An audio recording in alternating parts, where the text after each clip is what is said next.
استغفار تم کر لو، سارے گناہ بھی اللہ معاف کر دیں گے، موسلادھار بارشیں بھی برسائیں گے، تمہارے پاس مال نہیں ہے تو مال بھی وافر دے دیں گے، اولاد کی نعمت نہیں ہے تو اولاد بھی دے دیں گے،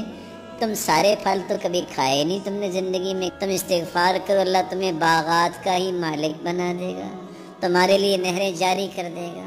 بلکہ دوسری جگہ اللہ رب العزت فرماتے ہیں جس نے زندگی بھر سکون لینا ہے استغفار کر لو،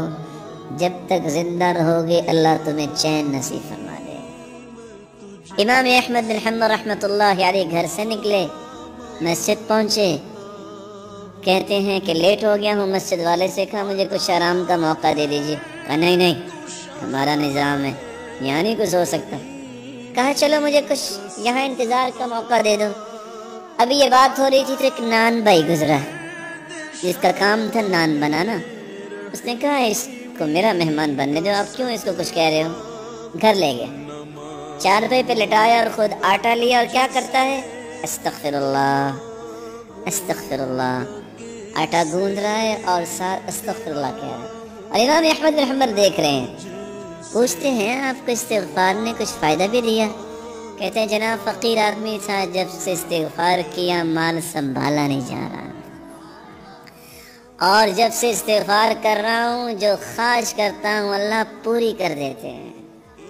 لیکن چند دنوں سے خواہش کر رہا ہوں وہ صرف پوری نہیں ہوئی، باقی ساری پوری ہوگی۔ کہا وہ کون سی خواہش ہے جو پوری نہیں ہوئی؟